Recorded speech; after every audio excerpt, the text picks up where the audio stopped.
Howdy, howdy, everyone. It is Knock It Out November. And it just works so perfectly because for me, I have a stack and a half of Get Her Done. Wake up. Today's gonna be a good day. Wake up. Today's gonna be a good day. Wake up. So I actually have a shelf on Goodreads called Get Her Done. And I had it set up before I even came here to Singapore, but when I was unpacking all these lovelies and stuff and going through them, I realized there's a great deal of books that I had started for whatever reason and didn't finish.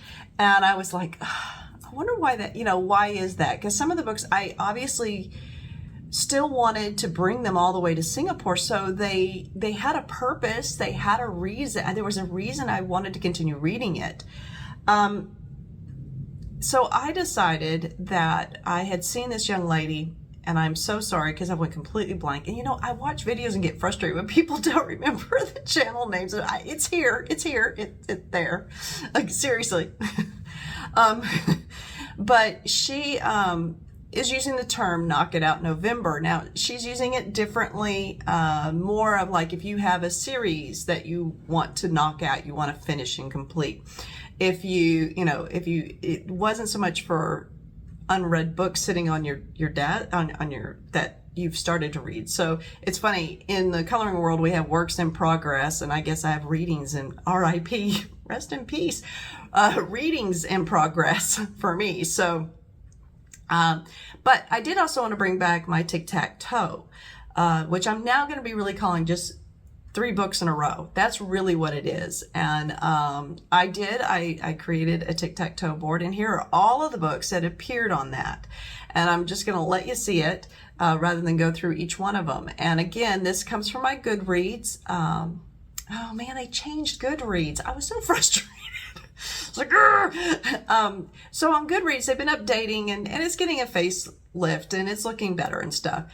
But one of the shelves one of the shelves I have is all of the books that I brought to Singapore, and I loaded them all up on that. And then what I normally do is there used to be where it counted the number of books on the side. So like whatever book I put in first was, position 1, but they had a little counting system on the side for however many. And in this case, I have like 61 books on the shelf that I haven't read that I brought back, or I was in the progress of reading.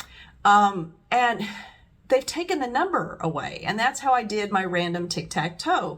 You just, I put 1 through 61 on a random generating app, and then boom, it would come up with like number 32, and then I could go easily look on Goodreads what book was in position number 32. So simple. Well, they took those numbers, and I don't know why. I don't know what possessed them, why that's what they got rid of. Thought that was an improvement. Little did they know I use it, but Goodreads. But anyway, it was kind of easy. All I did was kind of divide. I had the pages sort by 10 so I could go and find it fairly quickly. So, hey, I found my workaround, but, seriously, why is it gone? Anyway, anywho, so this came up with this tic-tac-toe board that you're seeing here. The idea being is that I typically get 3 to 4 books read in a month. Sometimes if I do more, it's because I'm also listening to an audiobook, which I am. But I'm trying to get 3 in a row, whether it's diagonally up, from top to bottom, or from left to right, whatever, or right to left, doesn't matter, but in a row. And luckily, the center row's in a pretty good shape. So the first one that you're going to see is what is in the middle of the book. So let me go get that book. Hold on. I just said the middle of that book. No, in the middle of that table right there. Yeah, you see it?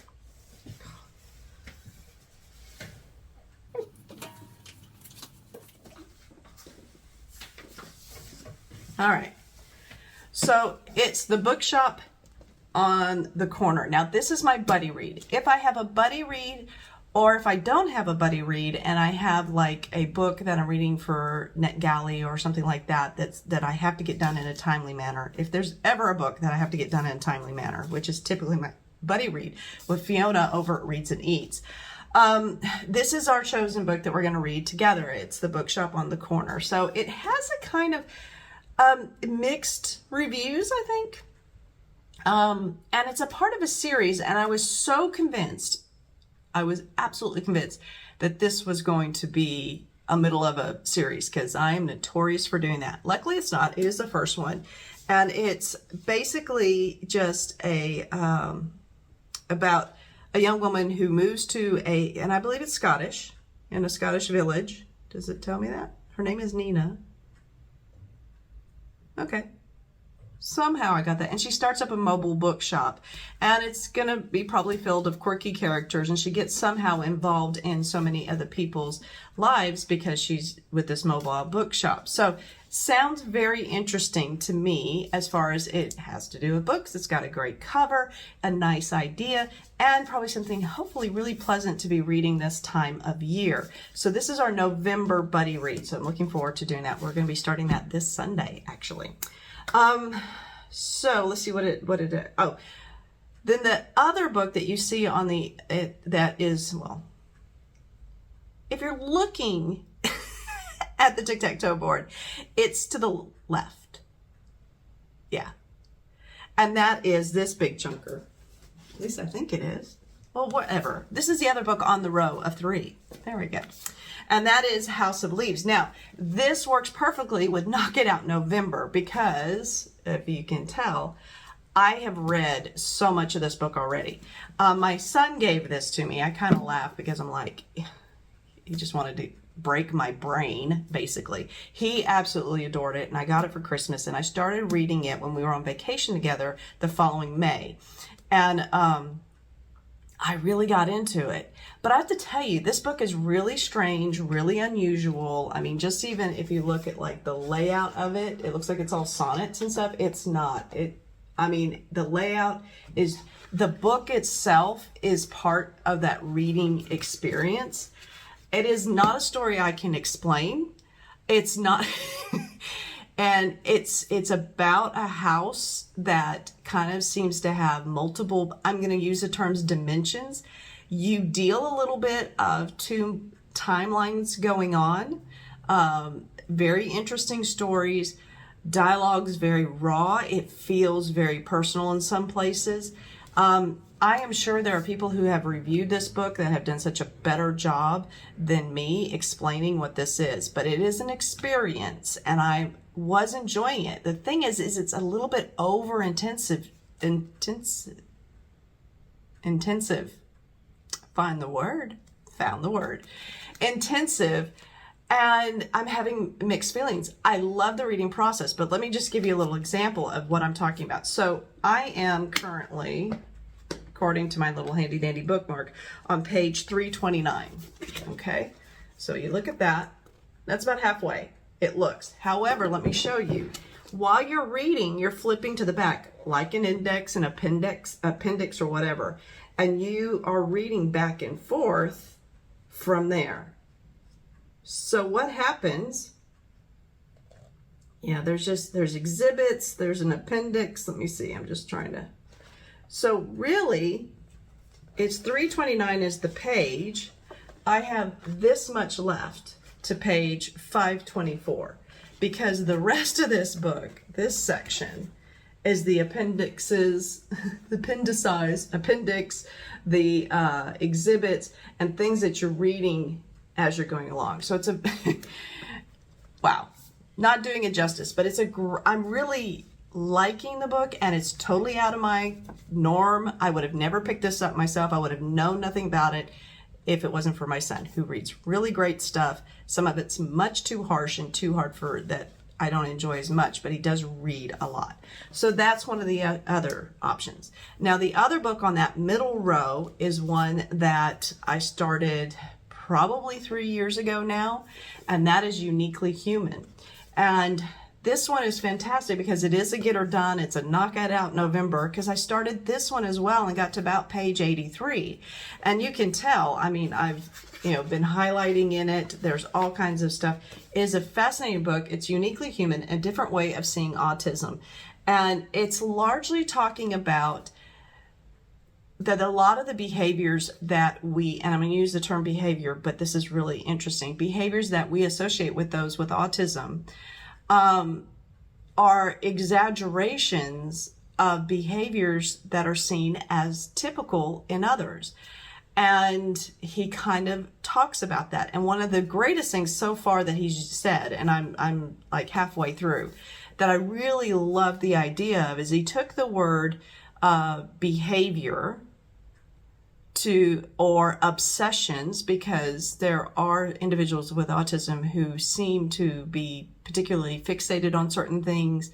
All those negative words, fixated, obsessed about, but he calls them enthusiasms. Yeah, he calls them that. I have trouble saying it, obviously. But it's just a different way to look at it. Lots of anecdotes.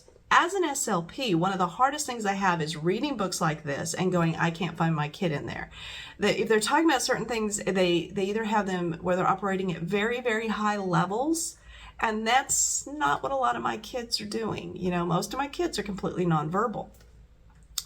Also, they don't say what they do. Now, this author, Barry and Present, PhD, doctor, he is actually trained as an SLP, plus he has some linguistics, and then on top of that, he has educational doctorate. So he comes from the language aspect of it, which is fascinating.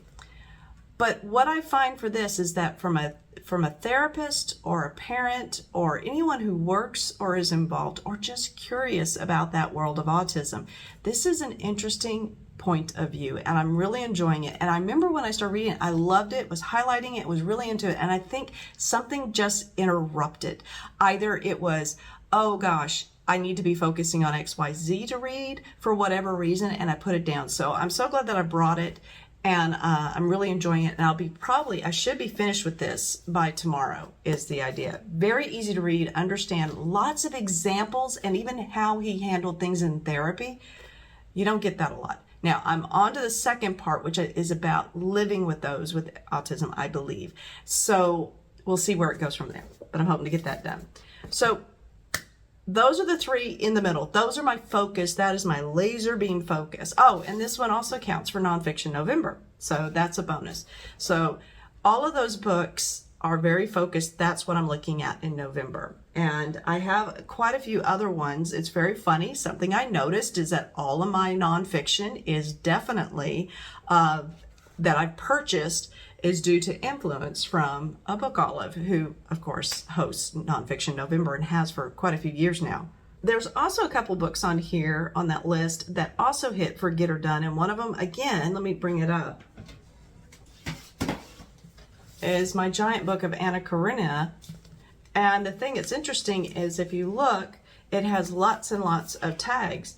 Again, I was incredibly enjoying this book. I remember reading it, and I just think that I got focused on a shiny object over there and put it down. So I was hoping to be able to start getting back to this one. Now, this one I don't think I'm going to ever have necessarily as a goal in 1 month. I found the reading really easy. This translation is done very well, very engaging. You can tell there's lots of quotes and stuff that obviously I loved whenever I was reading this book. I find it very easy to follow. The names don't bother me. I've read lots of Russian, and you just change your names to Bill, Henry, and Claire, and you're fine. And this would have been what they would have considered contemporary fiction at the time when he was writing this. So this is one of those books that I might just start picking up and make myself try to put a goal of reading 30, 40 minutes a week or however long, at least 30 minutes or more in it, and move through it, because I do like it. I just don't know that it's ever going to be just something that I read in just a month, because it's a chunka. It's a chunka. Let's see. Anything. All the other books are great options. If I get through these three and want to pick up something, I probably, to be honest, would pick up the Anna Karenina one. So that's what I'm reading. Oh, and by the way, what I am drinking right now, just to let you know, is the finest teas of the world. TWG, right here in Singapore brand. It is amazing. They have so many different flavors, and right now I'm doing Earl Grey Buddha, which is very fascinating. So it's got bergamot and green tea in it. And let's see, anything else? Yeah, green tea and bergamot, and it's wonderful. If you like Earl Grey, if you like bergamot, it's a great blend. But very excited because it's now my hometown blend or hometown brand. So TWG. Doing a nice job. I've got a couple other ones I like. All right, so that's it. So that's what I'll be reading this weekend. I'll be deep into Uniquely Human, and if I get that one finished, and then is it this Sunday? Yeah, this Sunday I'll be starting my buddy read, The Bookshop on the Corner with Fiona. So that'll start on Sunday. And if there's any time in between, I'll pick up the House of Leaves, but most likely I'll finish this book and then be able to pick up The Bookshop on the Corner with Fiona. So love to know what you're reading. Is you doing any nonfiction November? Are you doing a knockout November? Are you just reading what your heart desires? Whatever you're doing, keep turning those pages. Bye for now. Today's gonna be a good day. Wake up. Today's gonna be